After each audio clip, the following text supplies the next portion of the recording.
I was in Ghana recently, and I remember going down into one of the dungeons that held Africans. It was intense, to say the least, and I'm not about to revisit the details, but I remember going down and feeling that we're kind of in a time of descent, a time of going down. I tell the story over and over again of tens of thousands of years ago, 42 to be exact, 42,000 years ago, when some scientists say that there was a polar shift of some kind. And the earth was flooded with solar rays and disturbing energies, auroras dancing in places they were not supposed to roam into. And the surface became untenable and inhospitable for life. They deduced that a proto-human Neanderthal like population of humans went underground. And this explains the proliferation of cave art in those days. I feel there's a strong sense that we are being spirited away, that the surface, whatever the surface conceptually evokes, whether it's phenotypic anxieties about appearances or thinking about race as just, merely how we show up. It seems we're being driven from the surface, from the skin of things into the bone of things. And I feel that is how ruins think. I'm intrigued by the idea that ruins think. Not that we think in ruins, but that ruins think. And they often secrete different kinds of chemicals. Sometimes they secrete justice to keep us pegged down. Sometimes they secrete well-being to keep us attracted to the specter, the haunting specter of continuity, And then sometimes they are at their wits' end. And I think we're at that point when the accommodation for our modern bodies can no longer hold the weight of desire.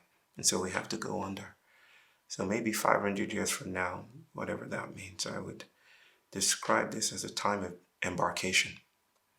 In the same way that those bodies embarked across the Atlantic, that were being led into resuscitated slave ships, and they were being spirited away. And solar panels won't cut it. Pronouns won't cut it either. A different kind of art form, without dismissing these, a different kind of art form is required. When I think about behavior, acting, intentionality, agency, responsibility, accountability, we often, to take several steps back, we often think about these things as human attributes. We are doing these things in the world or to each other. It's a very linguistic, very discursive, very anthropocentric way of seeing ourselves in relation to the planet that holds our bodies. But what if the planet isn't merely a place? What if it's not just a background? What if it's doing things and we are the doing of those things? What if it's not so much a matter of what we do now as it is a consideration, a humbling consideration that we are already part of strange territorial kinds of doings? Maybe in the sense that a pheromone trail isn't external to ants and their raids, right? A pheromone trail is, in many senses, the ant in its extensiveness. It's embodied antness across the forest. That's the same way I like to think about morality and ethics. That the idea that we stand outside of the world and that we can respond to it, right? In the same way that Archimedes said, "Give me a place to stand and I shall move the world," right? That idea that we have a place to stand and we can move the world feels very much like how activism, contemporary activism thinks. I like to think that it would seem to me to be the case that, in the words of Chinua Achebe, we are of the world and we must move at its pace. So, what does that look like? What does that feel like? I was speaking with some leaders in the plastic activism world. I will not mention their names, but it was a brilliant conversation.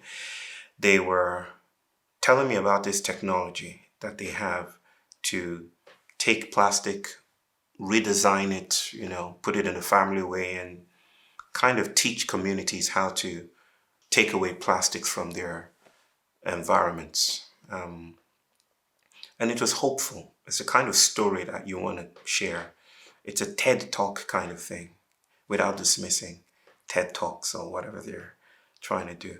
But then I told them the story about some recent events. I had just read a captivating account of a ship that capsized into the ocean, depositing 62 giant containers of material, one of which was a container that had 5 million Lego toys, plastic toys, of dragons, and beasts of different kinds. 27 years later, our waters are still depositing these dragons. And so there was a headline news, a report recently about the dragons. They're still arriving, washing ashore. Plastic immigrants, if you will. I put that side by side with another piece of news that I'd read recently about Brazilian scientists learning that they found microplastics in our brains, not just in our brains, in our reproductive organs. So it seems to me that the idea of trying to take out plastic from the world feels radically inadequate because it seems we are plastic, right? The problem isn't something outside. It's us. We are plastic. We are thinking like plastic. We are behaving like plastic. Maybe our politics behaves like plastic.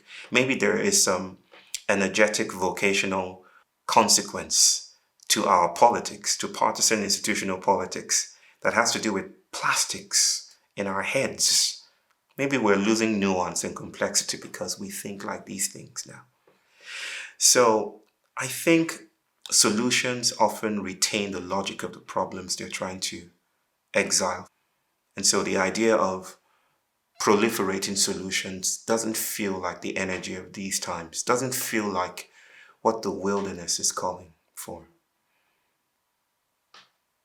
Post-activism is just my way of noticing that.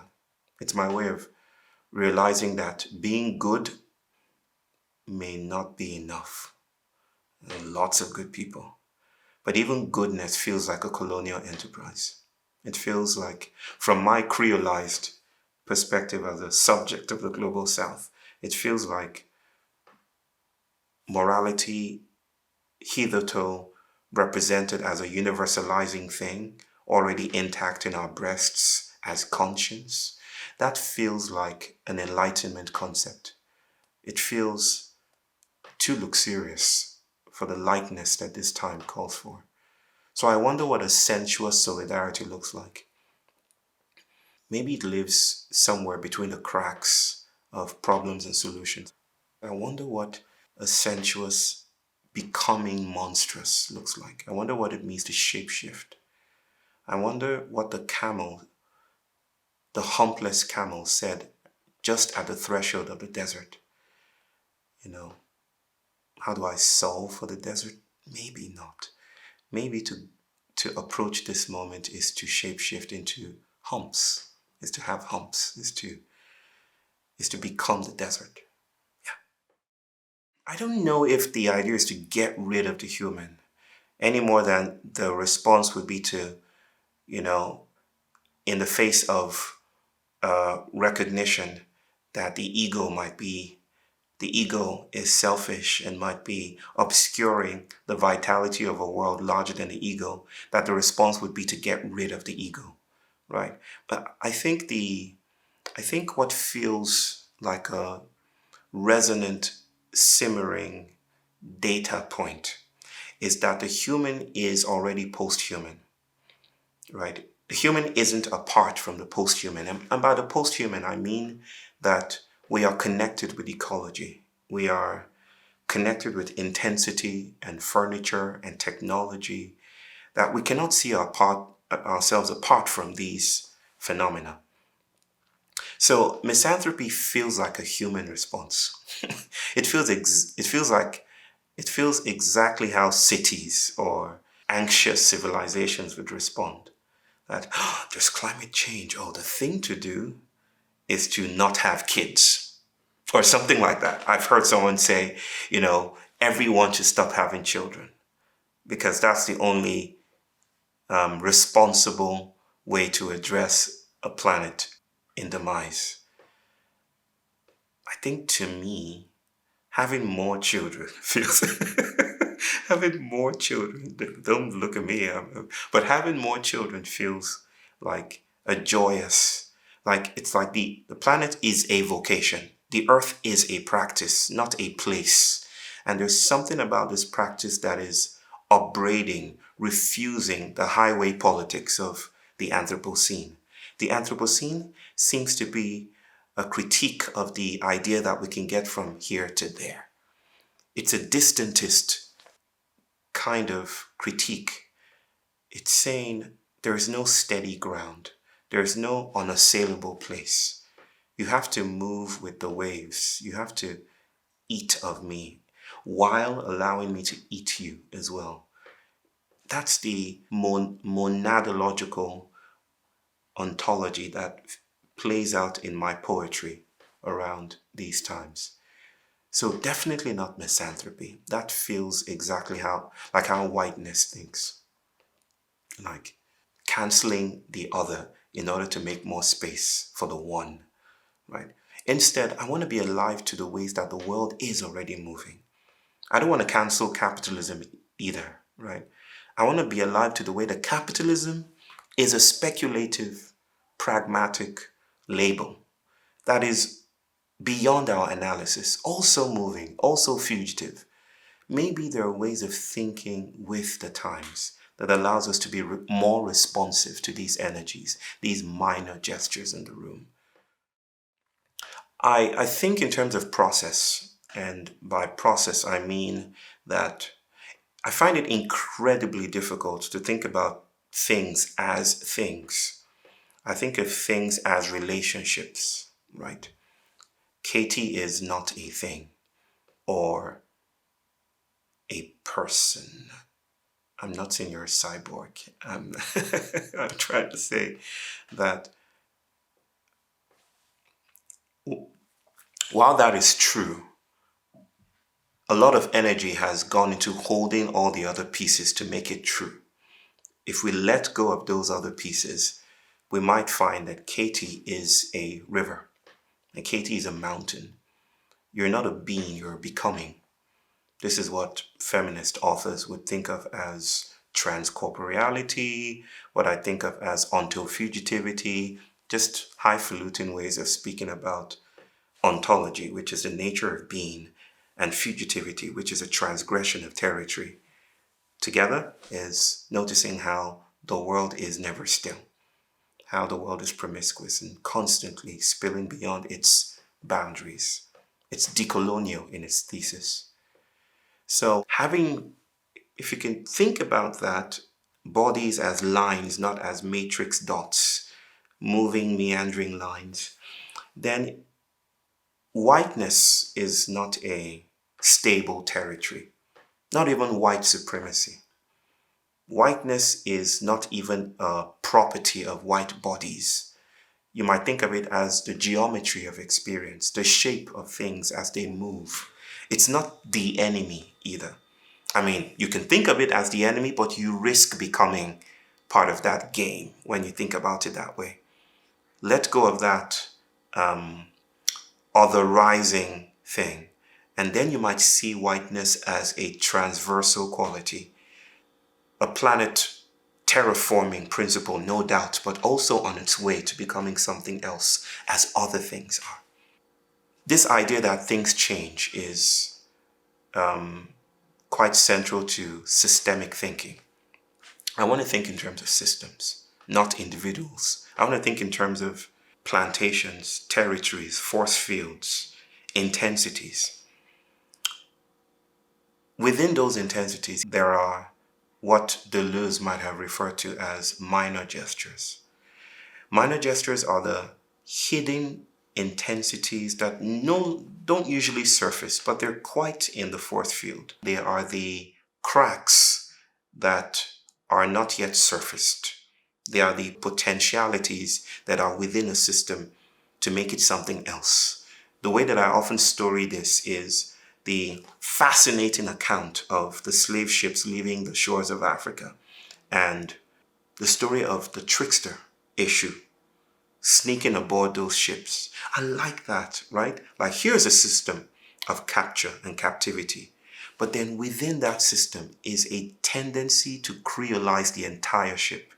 It's not a solution. Eshu didn't try to solve transatlantic slavery.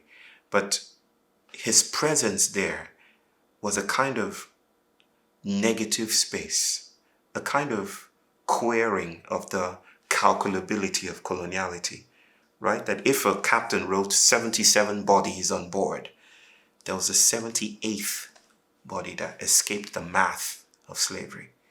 The minor gesture is how systems change, not by merely upsetting the entire system, but it's a kind of craziness within the system.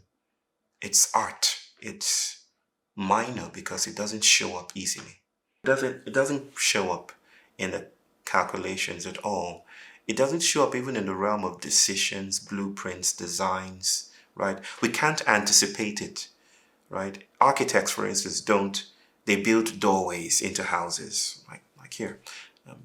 It's right there in the blueprint. You don't get surprised by a door, right? It's how we move through houses. In fact, doors maintain houses. It's the reason why I'm very suspicious about solutions, because walking out of the house maintains the logic of the house, right? What architects don't maintain, what they can't anticipate are cracks. Cracks are the excessiveness of architectural frameworks. It's how walls spill away from design. It's decay, something like that. It's entropy. It's the engorgedness of colonial frames. So when we build an AI system and the AI system suddenly sprouts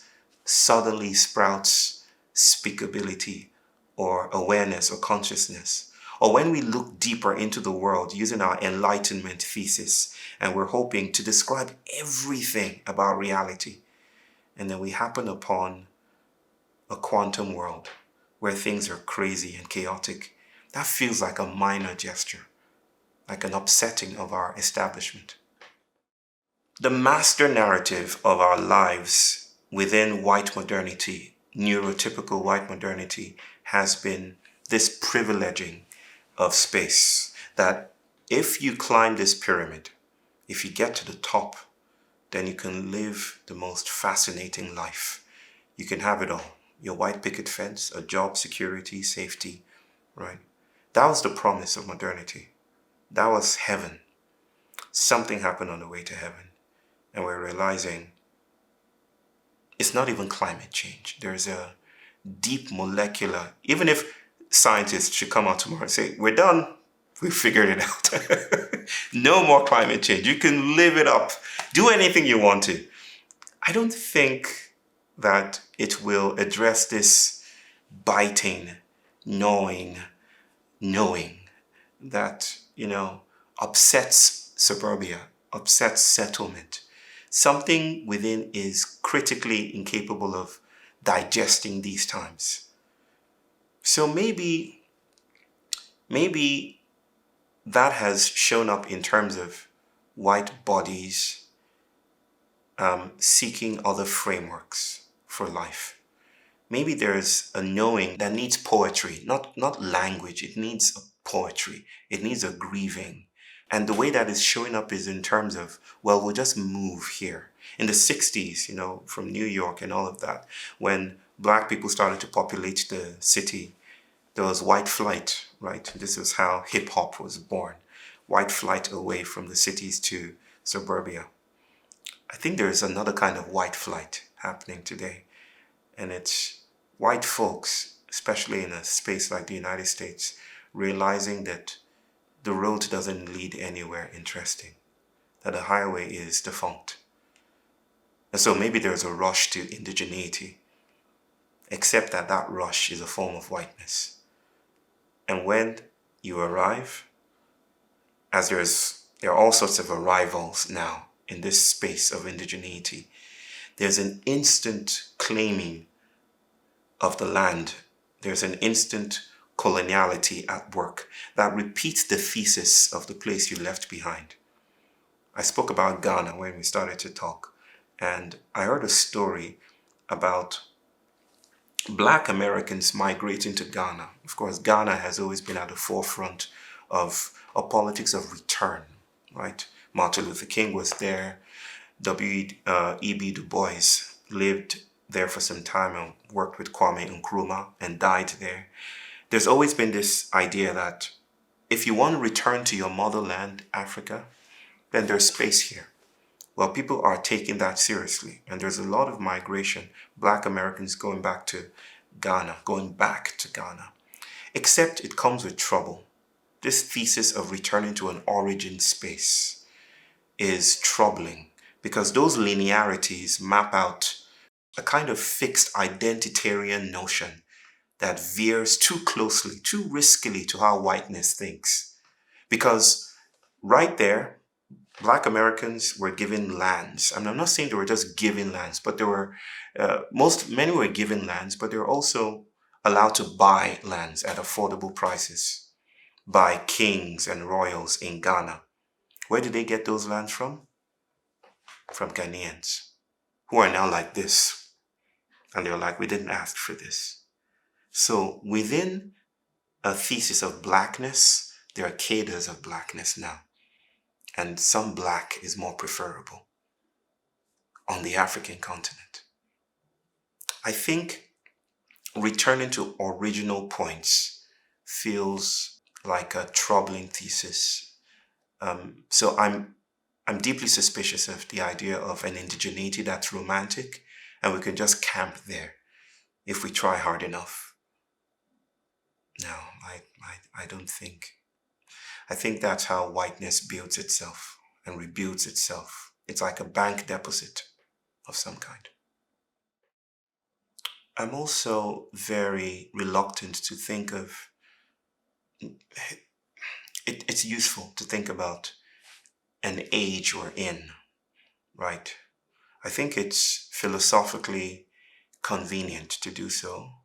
Of course, such a bracketing of a moment which is already multitudinous and self-contradictory obscures too much and leaves out a lot. But we need to do that. We need to story the times in some way. And yet, I remain hesitant to do so in a finalizing way. So what I would say to the question about a new kind of self is that selves have always been processes. The self is an ecology. I describe it in my work as selfing. It's an ongoingness to it. So that there's never been a time the self has not been new, right? It's always been new. It's always been old, all at once. We just don't know how to host the wilderness. We just don't know how to host these other parts, so to speak, of our large bodies. And that's a practice of denial. It's a practice of distantism. It's a practice of postponement. It's a practice of settlement building. I would like to maybe suggest that the alchemy of these moments, instead of rushing into the idea of a new self is emerging, as if the old were to be abandoned eventually, I'd like to say that we're hosting the alchemy of thresholds. It's like we're at an ecotone. We're at the barrier of all we've known how to do. It's like we're at the end of a creative morality. Morality is not what we ought to do as much as it's the gravitational force that holds our bodies in place, right? There's this underwater creature called a ctenophore. It's like a comb jellyfish. And it's so, well, underwater, it's itself. It holds itself, it goes to the market, it goes to watch movies. But you dip your hand in there and you draw it out, and it melts. It just disappears. Morality is what has held us together, right? It's how we're trained in molecular ways to be proper individuals through schooling, through the banks, through sociality, through policing structures, through notions of justice, is how we're held together. Something has dipped its hands into the water, and we're just at that liminal space. I don't think it's a question of a new self. Here's your new self. It feels more like how those slaves may have felt at the Bight of Benin. I don't think they felt it was a new self coming. There were lots of anxieties. Some jumped out of the ships because they could not hold the terror of what was to come. I think it's merely, the future is non-legible, right? It's not available. We cannot speak about it. We're at a threshold. There is an ancient structure it's ancient because it no longer exists in the ways that it once did, in eastern Nigeria. So the story is, in that community in Owerri, there's a goddess called Allah. And Allah is the goddess of the depths, the goddess of fertility, the goddess of goodwill, the goddess of pregnancy, the goddess of futures. Every now and then, she calls on artists to create. It's a propitiatory kind of ritual, some sacrificial offering. But it's not a sacrifice of beast and bone, it's a sacrifice of time and expertise, in a sense. Because she calls her priests to herself, and then she sends them out to galvanize the people, to call them together, to create what is called an umbari. Now, umbari is a 2-story building. It's cobbled together, sometimes over years. And people are called together to create this. Grandmothers, grandfathers, children, uncles, aunties. If you get the call, you're in. Now, you're not called because you're an artist. The call is the artist, right? You don't need to have prior experience in architecture to be part of this. You're called into it. And the priests, with skilled craftsmen, kind of curate this experience of building together. The rest of the community come, and they bring food and drink, and it's a celebratory making of a building. And, it's not just the structure, they populate it with ordinary objects. They make chairs and sculptures of gods and people that they like. It's a very strange assemblage. At the end of it, after yam and pounded yam and egusi soup and all the celebration is done, they leave the structure. They don't maintain it. They allow it to die, because that's where things start to get interesting, because it's actually an offering to the goddess of the earth. So its decay is part of the art, right? They allow it to fall to the earth. They don't try to maintain it like a museum would. It's supposed to disappear. I like that idea of an umbari aesthetic, for thinking about art, right? That art is not a sector of this. It's like, oh, this is the art sector and this is the science sector. Art is how bodies are held in viscous spaces of becoming. I feel like science, for instance, is an art form. It's just that it's gotten too clean, you see. It's too squeaky clean. The ways we know, the ways we produce data. My sister Nora Bateson speaks about warm data as opposed to cold data, uniform, standardized. Warm data is messy, but it reminds me of the Umbari. It's how,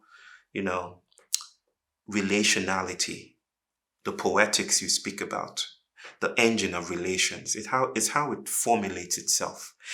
I think these times call for experimentation. Maybe in the ways that the 60s were psychedelic, I think there is a call for the art of the Umbari to take root now. And that isn't the energy of a solutionism. It's not the energy of justice. It's the sensuousness of a world in search of itself. There was this Trinidadian author called Earl Lovelace. He had a phrase, I love it, bacchanal aesthetics. Of course, bacchanal, after the god Bacchus, the god of merrymaking and mirth, pleasure, play. And he kind of connects this idea to what he thinks of as slave technologies, right? That the thing to do within the plantation is to disrupt its claims to exclusive power. This is what Fred Moten would mean when he explores para-ontology, something that snakes underneath the firm concreteness of ontology. And this is how blackness thinks, not blackness as skin color, but blackness as a counter-hegemonic force. And this is probably the reason why Fred Moten would write that the thing to do is not to speak truth to power. I would add that that's true because we risk some kind of ecological ventriloquism when we speak truth to power. We start to speak like power. So back to Carnival. The way that Earl Lovelace speaks about these festivities, Caribbean author, Trinidadian author, is that we have to think with relations, relationality and process. We have to upset the thesis of the house, of the plantation. And that doesn't show face in terms of killing the master.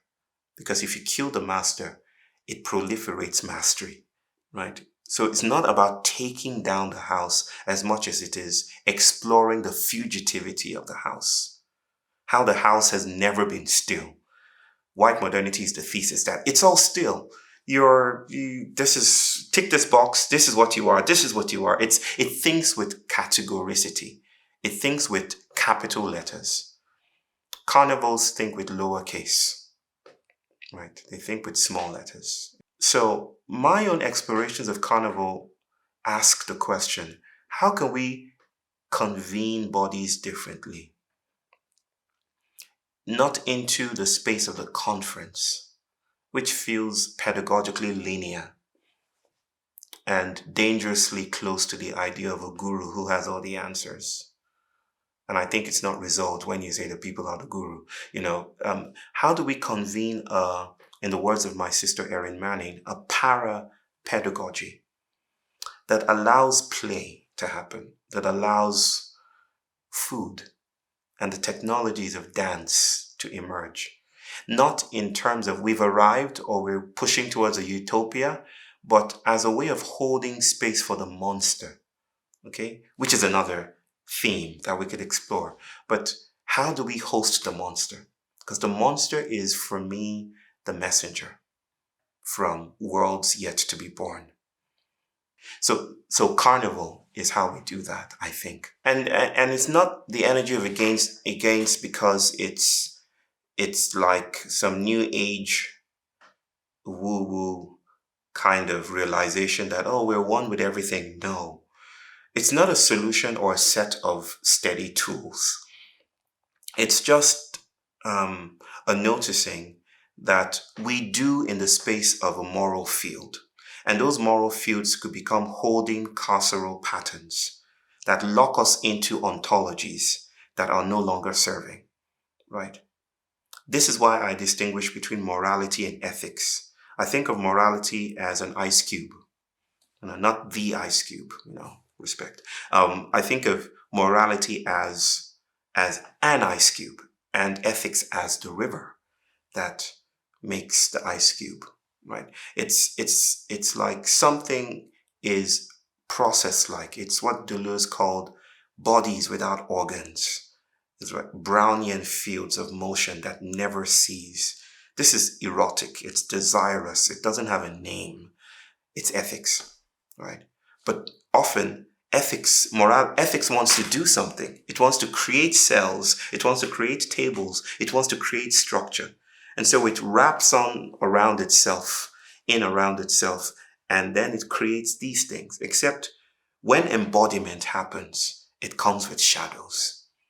I feel that we are in structures that inform our ongoing struggles, and that the thing to do is to pay attention to the openings where leakage and spillage and fugitivity is possible.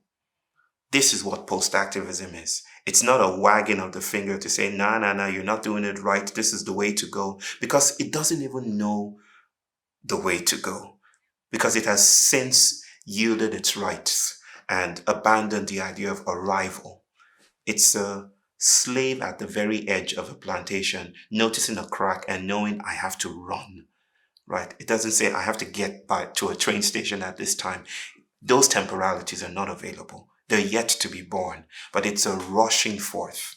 And it's not the individual that does it. It's systemic experience. This is where the monster is. The monster is the crack, the opening, the unfamiliar, non-recognizable thing that shows up, the desensitizing violence. We like to include the monster, but that's, I think, often a mistake. I mean, there are several ways that I feel called to speak about partisan politics. Maybe what's bearing down right now, what's showing up is uzumaki. Have you heard of this? It means in Japanese spiral. And I learned of this through a famous artist, Lovecraftian in his ways, horror. He does manga comics, He draws like no man's business, He had this comic book called Uzumaki about a spiral that shows up everywhere. Just this strange symbol that shows up in your coffee cup. You would notice it, or in your dosa, or in your rice. It just shows up everywhere. But then people start to get very crazy around it. They start to want to study it. And then eventually it leads to very, very bizarre oddities, like people turning into snails, or the symbols appearing on their foreheads and literally their heads caving in on themselves around the spiral. Something monstrous starts to happen. Well, I'm getting to the point of where somewhere in that comic, there are factions that decide to leave the city because this spiral is now so large. It has eaten so many bodies that it's now this huge beast. And it's not like a towering beast, like Godzilla or something, but it's a vocation. It's already in all of us. Two factions emerge, and one decides to leave from the left of the city, and the other tries to leave from the right. But something happens because they're now in a spiral. They come right back to the middle, and they're wondering what happened. I feel, in some sense, there's an uzumaki of some sort that's enveloping globalizing politics. I think something of this is being felt with maybe not just the fact that 2024 has been the most seminal year in the history of modern democracy. Like, many more people went to the polls this year.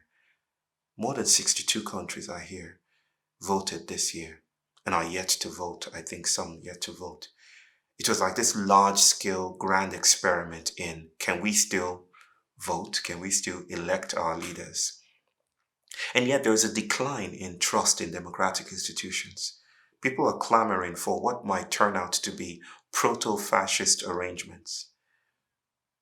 And maybe this is happening at an eco-cognitive scale because people are subconsciously recognizing that the themes, what is available for us to eat, to make merry, to desire other kinds of futures, are no longer available in politics so-called.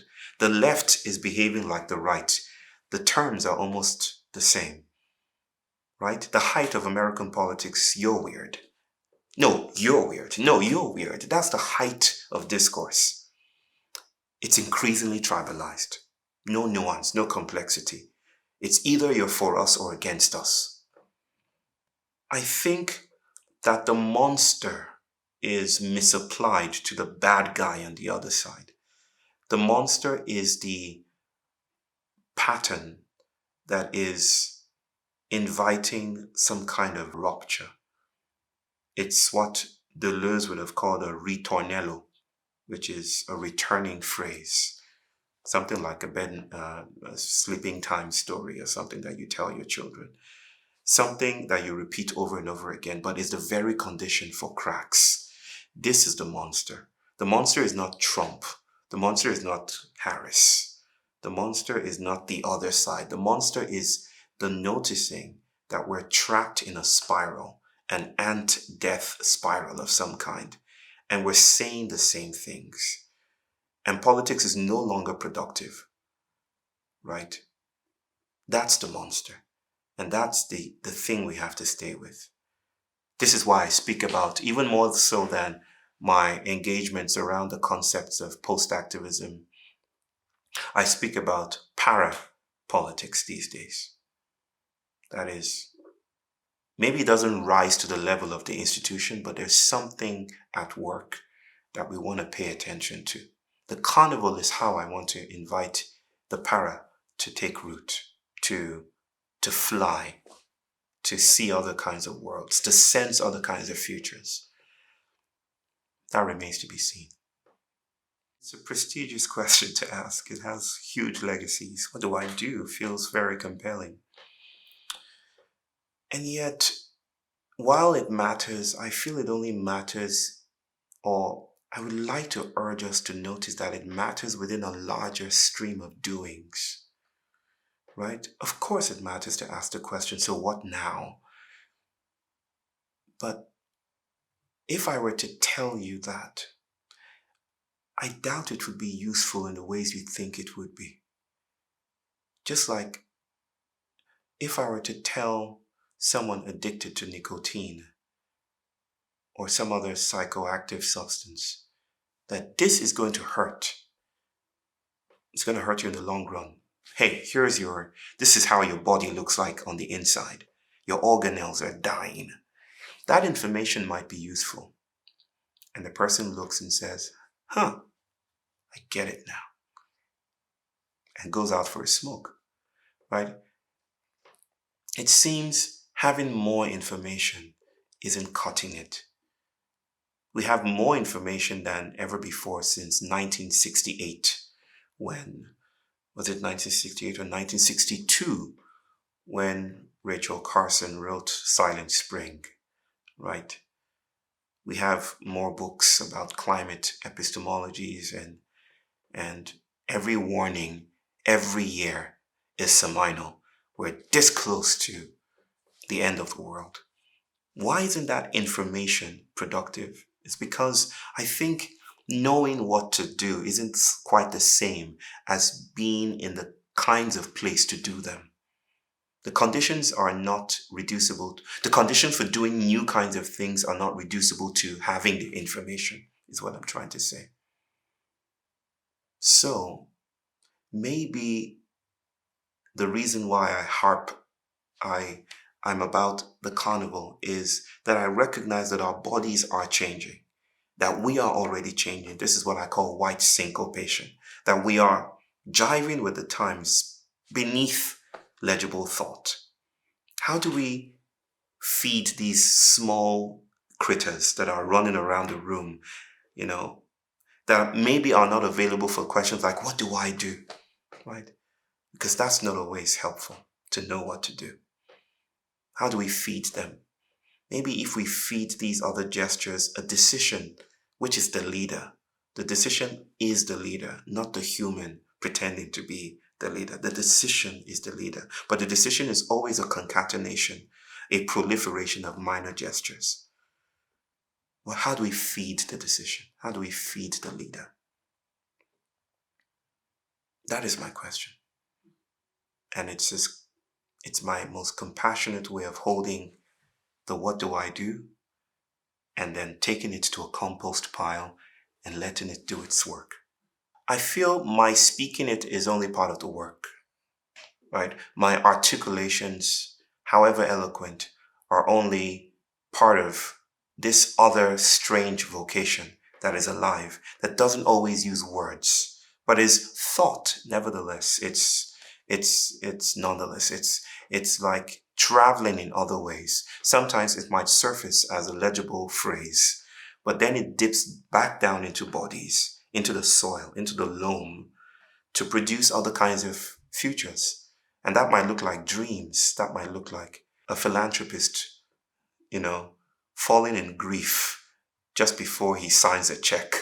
That might look like people pulling off the highway to cry and not knowing why. Right? So these stranger vocations don't always deploy public intellectualism to do their work.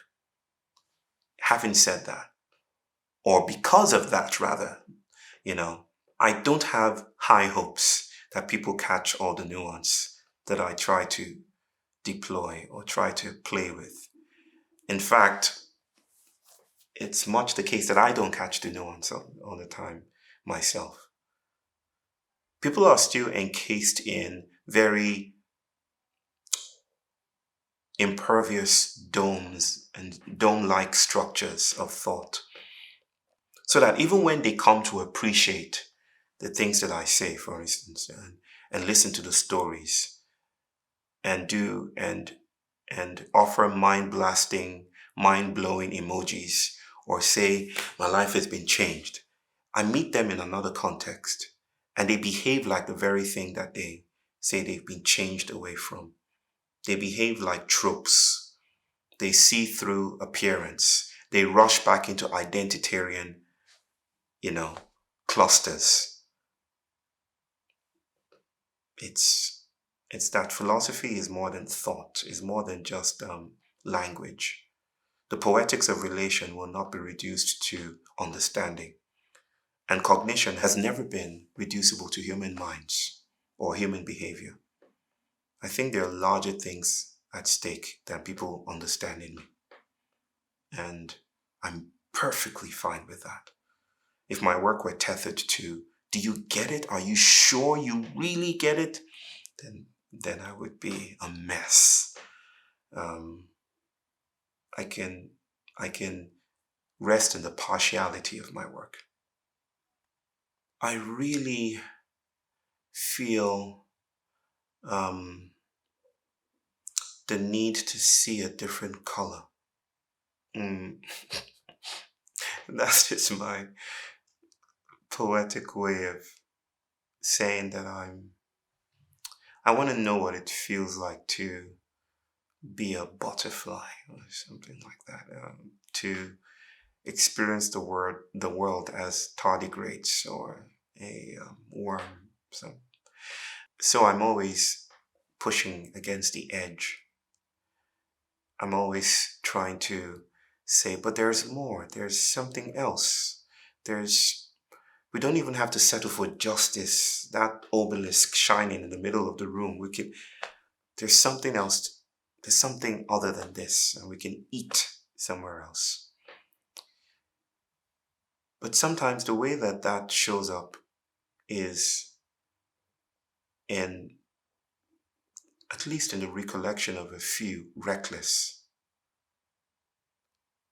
So I've heard someone say that I ought to give out disclaimers.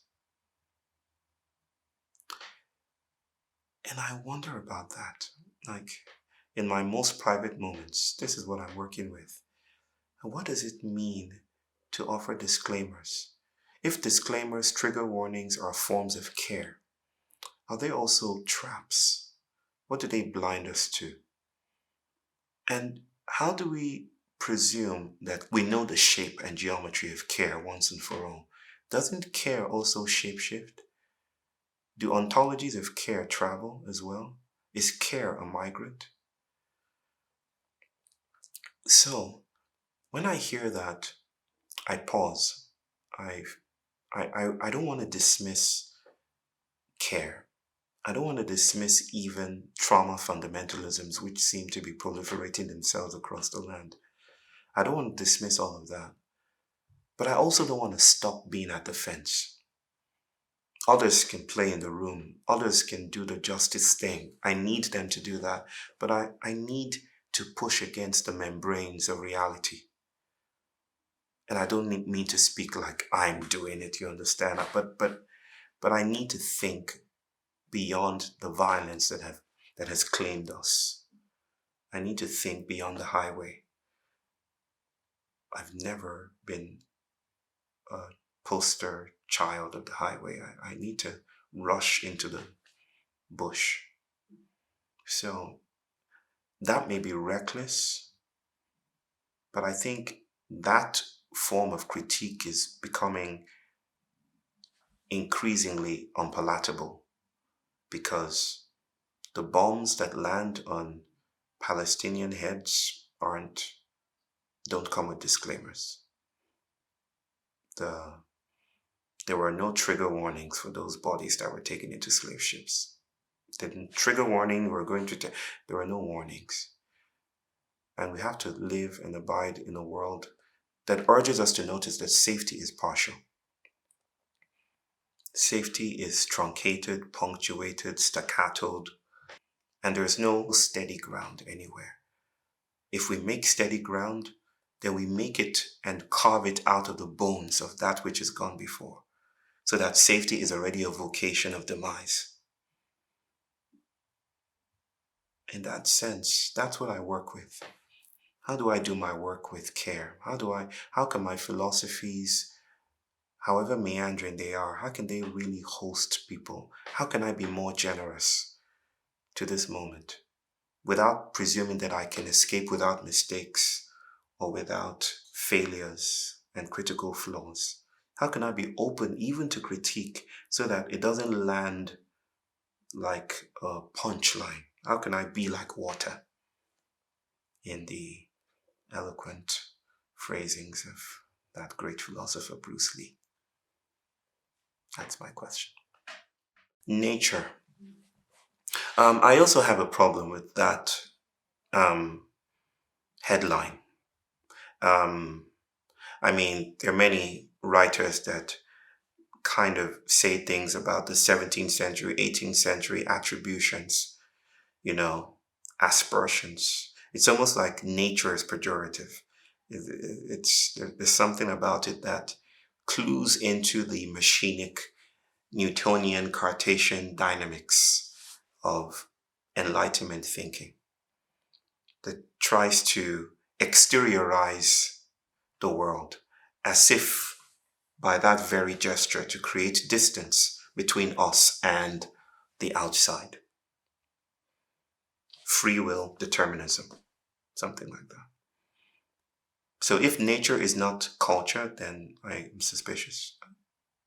Because we keep culture close. That's us. Nature is outside.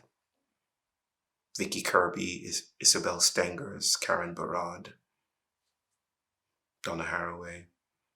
They've done beautiful work. Nature culture, they would say. Or naturing. They teach me. Edouard Glissant teaches me to think about the world in terms of relations, in form of errantry, a spilling, not in terms of an already stable or stabilized modality of presence. It's this rapturous chaos, this immanence that proliferates forms only for a while. Yeah. Oh Lord, that shook me up. That is, of course, That is a powerful question to pose. That landed deliciously. How have they unschooled me? Yes, you know. You know it. You know it, sister. You know the story of Kea walking around in a circle? You know that one already? I love telling that story over and over again. It's something about the ways that Alethea shows up in the world, questions my claim to fatherhood, to a kind of arrival, a mastery, right? There's just, it's like I meet myself in the critical limitations of my own upbringing every time I'm with my daughter. I notice my own generations. I notice my intergenerational traumas. I notice my mother speaking, my father speaking, not in a pathologizing way. And this noticing is a noticing because I'm immediately thrust into a future not of my own particular making, a future that will be populated by artificial intelligence voices, chat GPT voice, and the proliferation of other kinds of artifacts across social media. And I don't know how to stay with this traffic. I don't know. I'm overwhelmed. It's like I can look back and say, my upbringing was so easy, so linear, so straightforward, so biblical. Train your child in the way of righteousness, and he shall not depart from it.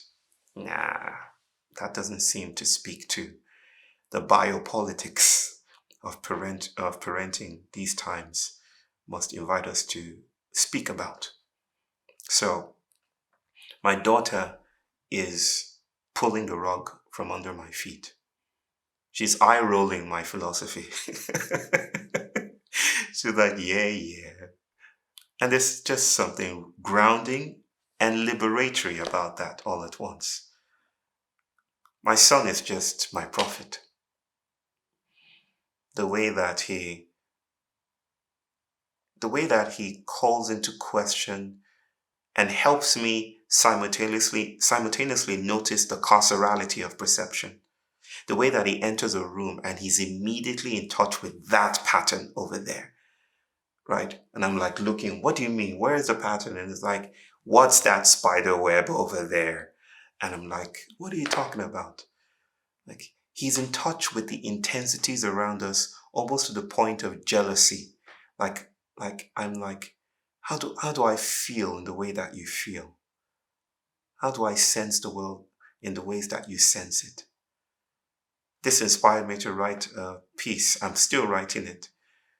The title is just some roaming, meandering crap, but yeah, it's about, I think I called it the mental institution for the sane, right? It's like we're too sane. The sanity is a trap in itself, and my son is teaching me in small ways. He's not showing up as a teacher. He's not presuming that positionality, but he's inviting me to let go of my claims to arrival in ways that really tests my ideas. So yeah, my children are my everything. You can live with that. Good. We've solved the world's problems. If Katie can live with that, that's it.